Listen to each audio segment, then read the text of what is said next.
یہاں سے فوجیں چلیں گی، سیاہ علم برآمد ہوں گے اور کوئی طاقت انہیں روک نہ سکے گی، ان کا منہ پھیر نہ سکے گی، یہاں تک کہ وہ ایلیا حضور کے زمانے میں یروشلم کا نام تھا، یہاں تک کہ ایلیا میں جا کر نصب ہو جائے. گویا کہ یہ جو ہمارے ہاتھ سے نکلا ہے قبضے سے، پہلے بھی عربوں کے ہاتھوں سے نکلا تھا بیت المقدس، یروشلم، عرب واپس نہیں لے سکے تھے. کرد خون صلاح الدین ایوبی اس نے واپس لیا. عربوں میں دم نہیں رہا تھا، عیاشیوں کی وجہ سے کھوکھلے ہو چکے تھے. میں تجھ کو بتاتا ہوں تقدیر امم کیا ہے، شمشیر و ثنا اول، طاؤس و رباب آخر. یہی وجہ ہے کہ تقریباً 20 صدی کے بعد ان کی حکومت ختم. آشمارا حق بود گر خون بارد بر زمین بر زوال ملک مستعصم امیر المومنی. یہ ہوا کہ نہیں ہوا؟ جبکہ آئے ہیں تاتاری ہورڈز، اور جنہوں نے کہ آخری خلیفہ بنو عباس اسے محل میں سے نکالا، ایک کھال کے اندر لپیٹ کر اور اپنے گھوڑوں کے سوؤں تلے کچل دیا. عرب معزول کر دیے گئے تھے، لیکن اب دوبارہ عربوں کو جب سہارا ملا ہے، لیکن اب بھی انہوں نے کہیں اسلام قائم نہیں کیا. کوئی روس کا غلام رہا، کوئی امریکہ کا غلام رہا، کسی نے اس کا ساتھ دیا، کسی نے اس کا ساتھ دیا. تہذیب ہے تو مغربی، تمدن ہے تو مغربی، وضع میں تم ہو نصارہ تو تمدن میں ہنود. یہ مسلمان ہیں جنہیں دیکھ کے شرمائے یہود. یہی معاملہ جب ان کا ہوا تو اب اللہ تعالیٰ کی طرف سے ان کے اوپر وہ عذاب کی بھٹی گرم ہونے والی ہے.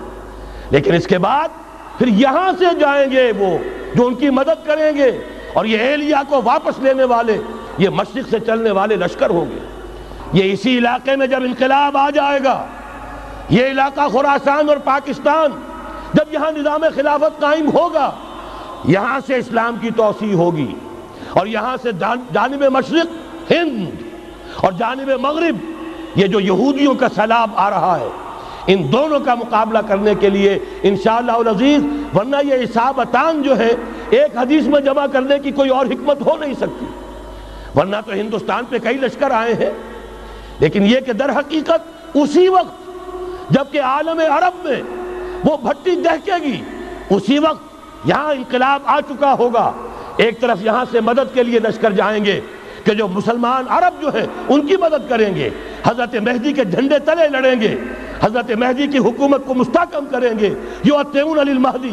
دوسری طرف وہ ہندوستان کی طرف پیش قدمی کریں گے، اور یہیں سے جیسے اس وقت سیلاب نکلا تھا جزیرہ نما عرب سے، ایک داہنی طرف ایک بائیں طرف، ایران، افغانستان، ترکستان، ادھر مصر، لیبیا، الجزائر، مراکش، موریطانیہ، اسی طریقے سے انشاءاللہ اسی علاقے سے اس کا آغاز ہوگا اور بات آگے بڑھے گی.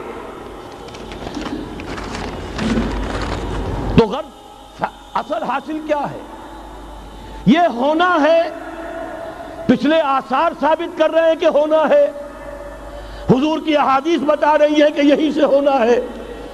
ہوا صرف یہ ہے ہم بھٹک گئے، ہمیں اپنی منزل یاد نہ رہی. میں تو بہرحال ان لوگوں میں سے ہوں جنہوں نے نعرے لگائے تھے پاکستان کا مطلب کیا، لا الہ الا اللہ. میں سن 46 میں یہاں حبیبیہ ہال میں قائد اعظم نے مسلم اسٹوڈنٹ فیڈریشن کے جس اجلاس کو خطاب کیا تھا، ضلع حصار سے جو 2 ڈیلیگیٹ آئے تھے ان میں سے ایک میں تھا.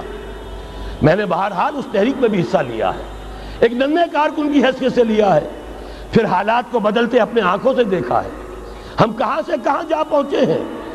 ضرورت صرف اس بات کی ہے کہ آج ہمارا حال یہ ہے، ہماری قیادت، ہماری سیاست ان لوگوں کے ہاتھ میں ہے کہ وہ فریب خوردہ شاہی کے پلاح و کرگسوں میں اسے کیا خبر کہ کیا ہے، تب وہ تاب جاویدانہ.